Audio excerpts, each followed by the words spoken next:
मी जेव्हा संध्याकाळी कामावरून घरी यायचो तेव्हा माझा 6 वर्षांचा मुलगा रडत असायचा. मला वाटलं की इतर मुलांप्रमाणेच तो रडत असेल. दर 2 दिवसांनी त्याचे कपडेही फाटलेले असायचे. पण जेव्हा मला त्या मागचं कारण कळालं ते ऐकून तर माझ्या पायाखालची जमीनच सरकली. कारण माझी बायको माझ्या मुलासोबतच. मी राजू. माझं लग्न होऊन वर्ष झालं होतं. वर्षाने आम्हाला एक छान गोंडस मुलगा झाला. जशी सगळ्यांची संसाराबद्दल स्वप्न असतात तसेच माझेही स्वप्न होते. माझा छान परिवार असावा असं स्वप्न होतं. पण काही वर्षांनी माझ्यासमोर माझ्या बायकोची अशी काही सत्यता समोर येणार होती ज्याने माझं आयुष्य उद्ध्वस्त होणार होतं. मी एका गादी कारखान्यात कामाला होतो. तेथे मला महिन्याचा 20,000 रुपये पगार मिळायचा. काम करता करता माझ्या लक्षात आलं की आमच्याच कारखान्यात एक काम करणारी महिला माझ्याकडे बघत असायची. संगीता तिचं नाव होतं. एक दिवस दुपारच्या जेवणाच्या सुट्टीला जेवायला बसलेला असताना संगीता माझ्याजवळ आली. ती मला तुमची मदत हवी आहे असं सांगू लागली. मला हे तर माहित होतं की तिला मी आवडतो, पण मी त्या नजरेने तिच्याकडे कधीच पाहिलं नव्हतं. संगीता मला म्हणाली की जेवणाच्या सुट्टीनंतर तुम्ही मला कारखान्यातील गोडाऊनमध्ये येऊन भेटा. मला तुमच्याशी काही महत्त्वाचं बोलायचं आहे. मी कधीही कोणत्या महिलेसोबत बोललो नव्हतो. मी माझं काम एके काम बघायचो. सकाळी कामावर जायचो आणि दिवसभर काम करून संध्याकाळी कोणाशी तसं संपर्क न साधता माझा घरी निघून जायचो. असंच माझं जीवन चालू होतं. आई बाबा लहानपणीच वारल्याने मला कोणाचाही सहारा नव्हता. कसं तरी माझं आयुष्य मी पुढे ढकलत होतो. संगीताच्या म्हणण्यानुसार मी तिला भेटण्यासाठी होकार दिला.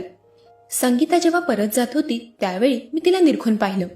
कोणा बाईकडे असं निरखून पाहण्याची माझी पहिलीच वेळ होती. मी तिला खालून वरून बघत होतो. एक गोष्ट तर माझ्या लक्षात आली होती की संगीताचा बांधा एकदमच आकर्षक होता. माझी नजर तिच्यावरून हटतच नव्हती. तेव्हाच माझी नजर थोडी वर गेली. तेव्हा मी पाहिलं की संगीता माझ्याकडे वळून बघत होती.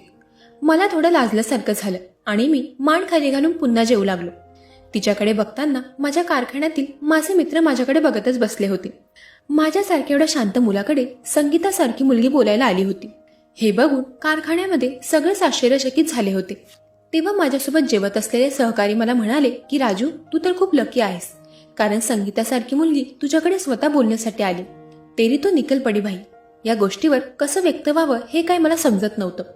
त्यामुळे मी हसतच मान खाली घातली आणि जेवण आटपून कामासाठी निघालो. संगीताने मला कारखान्यातील गोडाऊनमध्ये बोलावलं होतं. मी तिला शोधत शोधत कारखान्यातील गोडाऊनमध्ये येऊन पोचलो. पण संगीता मला कुठेच दिसत नव्हती. कापसाच्या ढिगाऱ्याच्या मागे मी चालत चाललो होतो. तेव्हा अचानक संगीता मला तिथे बसलेली दिसली. ती माझीच वाट बघत होती. तेव्हा तर मला तिचं नावही माहीत नव्हतं. मी अडखळत तिच्याशी बोलू लागलो. मी तिला म्हणालो की तुम्ही मला इथे का बोलावलंय? साहेबांचं सगळीकडे लक्ष असतं. कारखान्यात सगळीकडे कॅमेरे लावले आहेत. त्यामुळे आपण नंतर कारखान्याबाहेर जाऊन बोलूयात. संगीता म्हणाली की मला माहीत आहे की कारखान्यात कॅमेरे आहेत, पण या गोडाऊनमध्ये एकही कॅमेरा नाहीये. आपल्याला इथे कोणीही बघू शकत नाही. ती असं बोलल्यामुळे माझी धाकधूक वाढू लागली होती. कारण असं एवढ्या एकांतात मी कोणत्या मुलीशी आधी बोललो नव्हतो. संगीता अगदी माझ्या नजरेत नजर टाकून बोलत होती, पण मला तिच्याशी वर मान करून बोलण्याची हिंमतही होत नव्हती. संगीता म्हणाली की राजू, मला तुला एक गोष्ट सांगायची आहे, पण ती गोष्ट इथे सांगून उपयोग नाही. त्यासाठी तुला माझ्या घरी यावं लागेल. घरी यावं लागेल? पण का? काय असेल ते इथेच बोल. मी असं म्हणाल्यावर ती म्हणाली की नाही राजू, आपण त्या गोष्टी इथे करू शकत नाही. तुला त्यासाठी माझ्या घरीच यावं लागेल, जेणेकरून मी तुला सगळं काही व्यवस्थित सांगू शकेल. माझ्या भावना इथे व्यक्त करणं मला शक्य होणार नाही, पण तू आज माझ्या घरी माझ्यासोबत यावं त्यासाठी मी तुला इथे बोलावलं आहे. एवढं बोलून संगीता पळतच गोडाऊनच्या बाहेर गेली. माझ्यासमोर आता एक मोठा प्रश्नचिन्ह होता की संगीताला नेमकं काय हवं होतं आणि तिने मला तिच्या घरी आज का बोलावलं असेल. हिम्मत करून कामाची वेळ संपल्यावर मी तिच्याजवळ गेलो आणि तिच्यासोबत मी तिच्या घरी जाऊ लागलो. संगीताचं घर कारखान्यापासून जवळच होतं, त्यामुळे आम्ही दोघे चालतच तिच्या घरी निघालो होतो. चालत जात असताना मी तिला बराच वेळ विचारण्याचा प्रयत्न केला की तुला नेमकं कशाबद्दल बोलायचं आहे. तेव्हा ती म्हणाली की मी इथे नाही सांगू शकत, आपण घरी जाऊनच काय आहे ते बोलूयात. संगीताची 2 रूमची खोली होती. तिथे जाताच संगीताने दरवाजा उघडला. जसं मी त्या घराच्या आत पाय ठेवला तसं संगीता मला येऊन बिलगली. तिचा स्पर्श माझ्या अंगाला झाल्यामुळे माझा तर थरकाप उडाला होता. पहिल्यांदा कोणत्या तरी महिलेचा स्पर्श माझ्या अंगाला झाला होता. त्या परिस्थितीत काय करावं मला काही सुचत नव्हतं. त्यामुळे मी संगीताला जोरात माझ्यापासून दूर ढकललं. हे सगळं माझ्यासाठी नवीनच होतं, पण ती मला बिलगून रडत का होती याचं कारण मला समजलं नव्हतं. मी तिला म्हणालो, संगीता, हे सगळं काय आहे? हा प्रकार मला अजिबात आवडलेला नाहीये. संगीता एकसारखी रडतच होती. तिला तसे रडताना पाहून मी तिला विचारलं की संगीता, नेमकं तुझ्या मनात आहे तरी काय? तू रडतही आहेस आणि मला बिलगलीही होतीस. तेव्हा तिने दुसऱ्या खोलीकडे हात दाखवला. मी त्या खोलीकडे जाऊ लागलो. जसा मी त्या खोलीकडे जाऊ लागलो तसा मला एक विचित्र वास येत होता. एवढ्या उग्र वासाने मला त्या खोलीत जाण्याची हिंमत होत नव्हती. पण मी हिंमत करून त्या खोलीकडे माझे पावलं वळवली. त्या खोलीत जाताच मला दिसलं की एक एकदम वयस्कर व्यक्ती तिथे एका बेडवर झोपून होती. तेवढ्याच संगीता मागून बोलू लागली की ही माझी आई आहे आणि हिच्या दवाखान्याच्या खर्चासाठी मी हे काम करत आहे. राजू, तू एक चांगला मुलगा आहेस आणि तुझी ओळख साहेबांसोबत चांगली आहे. त्यामुळे तू माझ्या पगारात काही वाढ करून देऊ शकतो का, हे मला तुला विचारायचं होतं. पण तुला बघून काय माहीत का मला एक आपुलकीशी वाटली, म्हणून मी तुला अशी बिलगले. ती बेडवर झोपलेली बाई संगीताची आई होती. एका दुर्धर आजाराने तिला ग्रासलेलं होतं आणि ती मरणाच्या दारात होती. मला तर आई वडील नव्हते. त्यामुळे संगीताच्या आईची तशी हालत पाहून मला खूपच दुःख झालं होतं. संगीतासाठी मी साहेबांशी बोलणार असं सांगून मी तिथून निघालो. संगीताला माझ्यामुळे थोडा धीर मिळाला होता. संगीताबद्दल मी कारखान्यात साहेबांसोबत बोललो, पण काही केल्या साहेब तिचा पगार वाढवण्यासाठी तयार नव्हते. काही दिवस मी संगीताच्या घरी येऊन जाऊन करू लागलो आणि थोडीफार माझ्याकडून जेवढी मदत होईल तेवढी मी तिला करू लागलो. संगीताची आई आता मला ओळखू लागली होती. एक दिवस मी संगीताच्या घरी असताना तिच्या आईला खूप त्रास होऊ लागला. ती त्रासाने तळमळत होती. देवाने तिला एवढ्या यातना का दिल्या याचाच विचार करत असताना संगीताच्या आईने मला आवाज दिला. मी तिच्याजवळ जाताच तिने माझा हात हातात घेतला व ती म्हणाली की बाळा, माझ्या संगीताला सुखी ठेव आणि माझी शेवटची इच्छा अशी आहे की तू माझ्या संगीताशी लग्न करावंस. हे शेवटचे शब्द बोलून संगीताच्या आईने जीव सोडला. संगीताच्या आईला तसं गेलेलं पाहून मला खूप मोठा धक्का बसला होता. आई गेल्याचं पाहून संगीता आक्रोश करू लागली, पण तिच्या आक्रोशामध्ये माझ्या मनात फक्त तिच्या आईचे हे शब्द चालू होते की माझ्या संगीताला सुखी ठेव. माझ्या मागे पुढे मला बघणारं कोणीही नव्हतं. त्यामुळे मागचा पुढचा विचार न करता मी संगीताला लग्नासाठी विचारलं. संगीता ही एका पायावर त्या गोष्टीसाठी तयार झाली. संगीताच्या आईचे आम्ही अंत्यसंस्कार करून घरी आलो. मीही आता संगीताच्या घरीच राहू लागलो होतो. आम्ही दोघांनी मंदिरात जाऊन लग्न केलं. हळूहळू आमचा संसार छान सुरू झाला. 1 वर्षानंतर संगीताने एक गोंडस मुलाला जन्म दिला. सगळं काही छान सुरू होतं, पण मला माहीत नव्हतं की संगीताची अशी बाजू माझ्यासमोर येणार आहे की ज्याने माझं पूर्णच आयुष्य उद्ध्वस्त होईल. आमच्यावर आता एका मुलाची जबाबदारी होती. त्याला सांभाळण्यासाठी आमच्या घरात कोणीच नव्हतं. त्यामुळे मी संगीताला तिची नोकरी सोडायला लावली आणि घराचा पूर्ण खर्च मीच उचलणार असं मी ठरवलं. सगळं काही एकदम सुरळीत चालू होतं. असेच काही वर्ष गेले. आता माझा मुलगा 6 वर्षांचा होत आला होता. एक दिवस संध्याकाळी मी जेव्हा कामावरून घरी आलो त्यावेळी संगीताची मैत्रीण तिला भेटण्यासाठी आली होती. तिचं नाव सीमा होतं. सीमा ही संगीताच्या शाळेतील वर्गमैत्रीण होती. खूप वर्षापासून त्यांची मैत्री कायम होती. अधूनमधून सीमा संगीताला भेटण्यासाठी येत असायची. तिला भेटून मी फ्रेश होण्यासाठी बाथरूममध्ये गेलो. मी बाथरूममधून बाहेर येत नाही तोपर्यंत सीमा तिच्या घरी निघून गेली होती. माझं काम व्यवस्थित चालू होतं.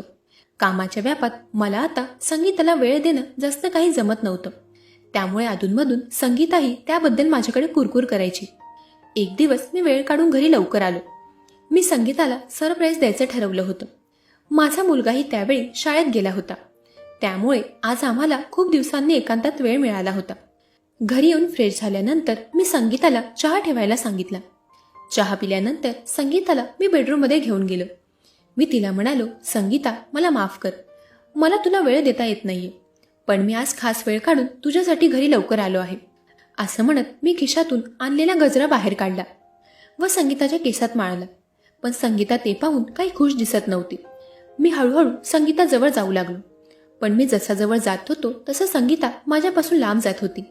मी चांगल्या मूडमध्ये होतो, त्यामुळे मी संगीताला माझ्याजवळ खेचण्याचा प्रयत्न केला, पण ती मला झटका देऊनच तिथून उठून निघून गेली. हळूहळू माझा मूड आता बिघडत चालला होता. संगीताला मी त्याबद्दल विचारलं तर ती म्हणाली की माझं पोट खूप दुखतंय, आज मला काही जमणार नाही. तिचं हे कारण ऐकून माझ्या तोंडावर 12 वाजले होते. माझा चांगला मूड झटक्यातच खराब झाला होता, कारण मी संगीतासाठी आज वेळ काढून आलो होतो. असेच काही दिवस गेले. त्यानंतर बऱ्याच वेळा मी संगीताच्या जवळ येण्याचा प्रयत्न केला, पण संगीताचं वागणं मला काही बरोबर वाटत नव्हतं. तिला काय त्रास आहे तेही ती खुलून माझ्यासोबत बोलत नव्हती. सीमाचं आमच्या घरी येणं जरा वाढलं होतं. दर 2 दिवसात ती आमच्या घरी मला दिसू लागली होती. एकदा मी संगीताला सीमाबद्दल विचारलं की सीमा सारखीच आपल्या घरी येत आहे, काही खास कारण आहे का? त्यावर संगीता म्हणाली की हो, आम्ही एका बिझनेसबद्दल चर्चा करत असतो. तुझ्या पगारात आपलं घर अजिबातच चालत नाहीये. अगदी तिळतिळ करून मला पैसे खर्च करावे लागतात आणि मला हे काही आवडत नाहीये. त्यामुळे सीमा आणि मी बिझनेस टाकायचा विचार करत आहोत आणि त्यामुळेच ती सारखी आपल्या घरी येत असते. बायकोने काहीतरी चांगला विचार केला आहे, त्यामुळे तिच्या शब्दाचा मान राखून मीही तिला प्रोत्साहन दिलं. आणि तुम्हाला बिझनेसमध्ये माझी काही मदत लागली तर मला नक्की सांगा, असं मी तिला म्हणालो. मला माझ्या बायकोवर गर्व होता की ती संसारासाठी आणखी खटाटोप करण्यासाठी तयार होती. एक दिवस संध्याकाळी मी घरी आल्यावर पाहिलं की माझा मुलगा राहुल याला चेहऱ्यावर काही जखमा झाल्या होत्या. मी संगीताला विचारलं तेव्हा ती म्हणाली की तो खेळायला गेला होता, तेव्हा पडल्यामुळे त्याच्या चेहऱ्यावर जखमा झाल्या आहेत. पण काही दिवसांनी माझ्या लक्षात आलं की माझ्या मुलाच्या जखमा काही बऱ्याच होत नव्हत्या. त्याउलट त्याच्या अंगावर अजून काही नवीन जखमा मला दिसू लागल्या होत्या. संगीताला विचारलं तर ती तेच म्हणायची की तो खेळायला गेल्यामुळे त्याला लागला आहे, पण एवढ्या जखमा खेळताना लागणं शक्य नव्हतं. नक्कीच त्याला संगीता मारत असणार असं मला वाटलं. संगीताला मी त्याबद्दल विचारलं असता तिने मला स्पष्टपणे नकार दिला. ती चिडूनच मला म्हणाली की माझ्याच मुलाला मी का मारेन, उगाच काही मूर्खासारखं बोलू नको. तिला राहुलची काही काळजी होती की नाही हे काही मला समजत नव्हतं. मी तिला बिझनेसबद्दल विचारू लागलो की तुमचं काही ठरलं की नाही, की कोणता बिझनेस करायचा आहे. तेव्हा ती मला उद्धटपणे बोलली की आमचं जेव्हा ठरेल तेव्हा मी तुला सांगेल, आता तू काही सारखं सारखं मला त्याविषयी विचारू नकोस. संगीताचं माझ्याबद्दलचं वागणं इतकं का बदललं होतं ते काही मला समजत नव्हतं. ना ती मला जवळ येऊ देत होती, ना ती माझ्याशी नीट बोलत होती. असंच काही दिवस उलटले. कारखान्यामध्ये काम करत असताना मला अचानक अस्वस्थ वाटू लागलं. त्यामुळे मी हाफ डे घेऊन घरी जाण्याचा निर्णय घेतला. शनिवारचा दिवस होता. त्यावेळी मी घरी गेलो असता मी दरवाजा वाजवला. आतून मला राहुलचा रडण्याचा आवाज येत होता, पण संगीता काही दरवाजा उघडत नव्हती. मी जवळपास सलग 5 मिनिटे दरवाजा वाजवला, तरीही आतून संगीता काही बोलत नव्हती. मला वाटलं संगीता चक्कर वगैरे येऊन पडली की काय, त्यामुळे मी दरवाजाला जोरात धक्का दिला. दरवाजाची कडी तुटून दरवाजा उघडला. मी जेव्हा आत गेलो तेव्हा मला राहुलचा रडण्याचा आवाज येत होता, पण त्याच्यामध्ये अजून एक आवाज होता, तो म्हणजे 2 स्त्रियांचा ओरडण्याचा. त्या 2 स्त्रिया विचित्र पद्धतीने ओरडत होत्या. मी धावतच बेडरूममध्ये गेलो.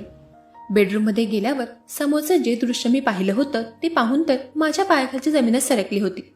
आमच्या बेडवर संगीता व सीमा आक्षेपार्ह अवस्थेत होत्या. त्या दोघींच्या अंगावर काहीही नव्हतं. त्यांना त्या अवस्थेत पाहून माझा थरकाप उडाला होता. एका बाजूला त्यांचे हे सगळे घाणेरडे प्रकार चालू होते, तर दुसऱ्या बाजूला माझा लहान 6 वर्षांचा राहुल खाली बसून रडत होता. या परिस्थितीत काय करावं हे काही मला सुचत नव्हतं. मी तिथे आल्याचं भानही त्या दोघींना नव्हतं. शेवटी मी संगीताला जोरात आवाज दिला. माझा आवाज ऐकून त्या दोघी गडबडल्या. संगीताने ओरडतच मला हॉलमध्ये जायला लावलं. मी तिला म्हणालो की संगीता, हे सगळं काय चाललंय? तेव्हा ती ओरडूनच मला म्हणाली की तुम्ही हॉलमध्ये जा. संगीताचं ठीक होतं, पण त्या दुसऱ्या परस्त्रीला मी तशा अवस्थेत बघू शकत नव्हतो. त्यामुळे माझे डोळे झाकून मी हॉलमध्ये निघून गेलो. जवळपास 5 मिनिटांनी संगीता तिथे आली. संगीता म्हणाली की तुम्ही या वेळेला घरी कसे आलात? त्यावर मी संगीताच्या 2 कानाखाली वाजवल्या व तिला म्हणालो की हीच तुमची बिझनेस चर्चा असते का? संगीता, तू एवढ्या खालच्या पातळीची बाई असशील हे मला कधीही वाटलं नव्हतं. तुझा मुलगा तुझ्या समोर बसला आहे आणि त्याच्यासमोर हे असले घाणेरडे कृत्य करायला लाज कशी नाही वाटली तुला? तुला एक नवरा आहे, एक गोंडस मुलगा आहे. एवढा छान संसार असताना तू या गोष्टी कशा करू शकतेस? त्यावर संगीता बोलू लागली की राजू, मला माफ कर. मला हे तुला कधीपासून सांगायचं होतं की माझं आणि सीमाचं आम्ही 11वीत असल्यापासून हे सगळं सुरू आहे आणि या गोष्टी आम्ही जवळपास 16 वर्षांपासून करत आहोत. पहिले मी कामावर असताना आमच्यात या गोष्टी कमी होत्या, पण जशी मी घरात राहायला लागले तशा आमच्यात या गोष्टी वाढू लागल्या आणि आता तर आमच्यात या गोष्टी रोजच होत आहेत. संगीता निर्लज्जपणाने मला सगळं सांगत होती. तिच्या बोलण्यात थोडाही मनस्ताप वाटत नव्हता. ती अगदी निर्लज्जपणे सगळ्या गोष्टी सांगत होती. संगीताच्या आईकडे बघून मी तिच्यासोबत लग्न केलं होतं. आपलाही एक चांगला संसार असावा असं माझं स्वप्न होतं, पण संगीताने त्यावर पूर्णपणे पाणी फेरलं होतं. संगीता वासनेच्या एवढ्या आहारी गेली होती की तिला आपलं मूल, आपला संसार, आपला नवरा काहीच दिसत नव्हतं. जी बाई 16 वर्षापासून या सर्व गोष्टी करत आहे तिच्यापासून हे सगळं सोडवणं अशक्य होतं. हे माझ्या चांगलंच लक्षात आलं होतं. माझं सोडा, पण तिने तिच्या पोटच्या मुलाचाही विचार केला नव्हता. जेव्हा राहू त्याच्यासमोर हे सगळं घडताना बघायचा तेव्हा तो हे मी बाबांना सगळं सांगेल असं संगीताला म्हणत असायचा. पण त्याने मला काही सांगू नये यासाठी संगीता त्याला मारहाण करत असायची. तिच्या वासनेपोटी तिने तिच्या मुलालाही सोडलं नव्हतं. संगीताला आता सीमामध्येच तिचं सर्व सुख दिसत होतं. वेगवेगळ्या प्रकारची खेळणी आणून त्यांचं हे काम रोज सुरू असायचं. संगीताला डिवोर्स देण्याव्यतिरिक्त माझ्यासमोर आता कुठलाही पर्याय उरला नव्हता. मी जिच्यासाठी माझं आयुष्य पणाला लावलं होतं आणि जिच्यासाठी मी माझं आयुष्य जगत होतो त्या व्यक्तीने तर माझं पूर्ण आयुष्य उद्ध्वस्त करून ठेवलं होतं. सीमालाही मी काही बोलू शकत नव्हतो, कारण तिला बोलण्याचा अधिकार माझ्याकडे नव्हता. संगीताने राहुलकडे अजिबात लक्ष दिलं नव्हतं.